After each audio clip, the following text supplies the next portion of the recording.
نگران حکومت نے ایک پارٹی کے سربراہ کی سزا جو ہے، جرم جو ہے وہ اس کو معطل کرنے کی نوٹیفیکیشن کر دیا یا ریفر کر دیا جو بھی تھا۔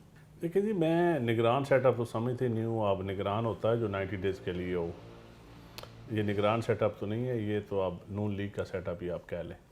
جب کوئی بندہ لارڈ میں یا پروٹوکول میں ہوتا ہے اس کے اوپر ساری قانون چلتے ہیں۔ پیپلز پارٹی کا بڑا واضح موقف ہے کہ الیکشن کروائیں، سلیکشن نہ ہو۔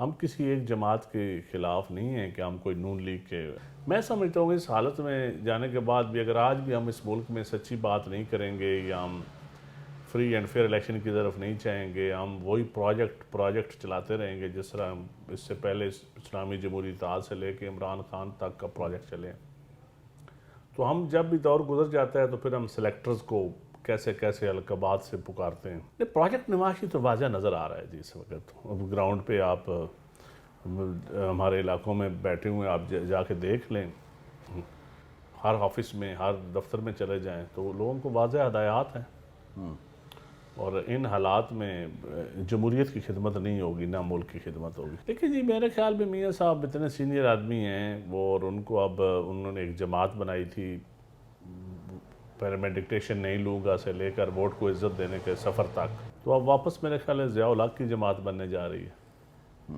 ڈیل کر کے آئے ہیں۔ ڈیل تو اب چھوٹا لفظ ہے۔ لیکن اس وقت تو خان صاحب مجھے تو نہیں نظر آ رہا ہے الیکشن میں، کیونکہ ان کے کیس سے سزا بھی ہو چکی ہے اور مزید بھی کیسز ہیں ان کے جو ٹرائل پہ ہے۔ آپ نے ایک بڑی اہم بات کی تھی کہ آپ نے مشورہ دیا پارٹی کو کہ پی ٹی آئی سے اتحاد کریں اور ان سے، لیکن جی ابھی تک تو کوئی ایسی بات نہیں ہے، کوئی ایسے رابطے بھی نہیں ہیں، لیکن پالیٹکس میں کچھ بھی ہو سکتا ہے۔ اور جب آپ ایک پارٹی کو بینیفیشری ہوگی تو جتنے وکٹمز ہوں گے، وکٹمز ہمیشہ اکٹھے ہو جاتے ہیں۔ G D A grand democratic alliance دوبارہ بھی ریوائیو ہو سکتا ہے۔ لیکن جی میاں صاحب کا جو بیانیہ ہے نا، مجھے تو اب تو ان کا بیانیہ یہ ہے کہ مجھے اقتدار تو کا بیانیہ ہے، تو میرے خیال میں اب ان کا بیانیہ تو کوئی نہیں ہے، اب تو مینجمنٹ کے تحت ہی وہ الیکشن لڑیں گے یا مینجمنٹ کے تحت ہی وہ آئیں، تو پولیٹیکل بیانیہ تو ان کا ختم ہو گیا۔ لیکن اگر کوئی کمپرومائز کر کے حکومت لے بھی لیتا ہے تو تاریخ کے ہاتھوں کبھی سرخرو نہیں ہوتا۔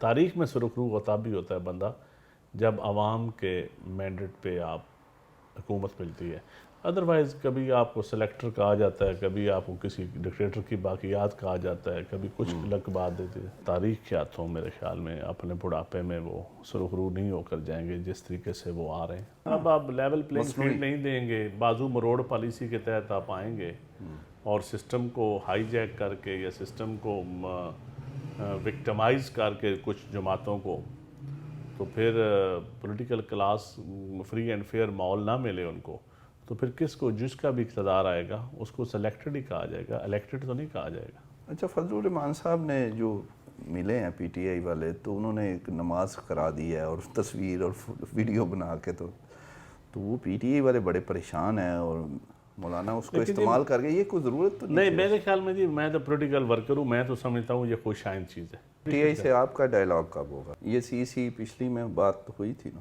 ہاں ہوئی تھی باتیں تو بہت ساری ہوئی تھی، اور کسی وقت بھی ہو سکتے ہیں۔ اب ہمارا ساری جماعتوں کے ساتھ ڈائلاگ میں سمجھتا ہوں، الیکشن سے پہلے بھی، الیکشن کے بعد بھی۔ زرداری صاحب دیکھ رہے ہیں ذرا کیا ہو رہا ہے، کس کس کو کیا کیا مل رہا ہے، ساری چیزیں وہ ذرا اپنے ذمہ نہیں کوئی چیز لینا چاہتے، وہ ویٹ اینڈ سی کی پالیسی میں۔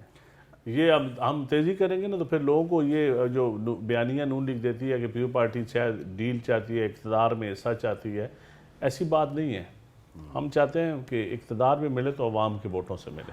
اچھا، یہ کوئی سر اتفاق ہے کہ جب ڈیل ہوتی ہے اور میاں صاحب یا نون لیگ کو کچھ مل رہا ہوتا ہے تو مریم نواز بڑی ایک پازیٹیو ہو جاتی ہیں؟ آج کل ہینڈلر شہباز شریف صاحب ہیں یا اسحاق ڈار صاحب ہیں، تو میرے خیال ان کی ہدایات پہ ہی عمل ہوتا ہے۔ ہاں، اور ان کا تو ہمیشہ ہی یہ رہا ہے، اور ان کی پالیسی تو بڑی واضح ہے۔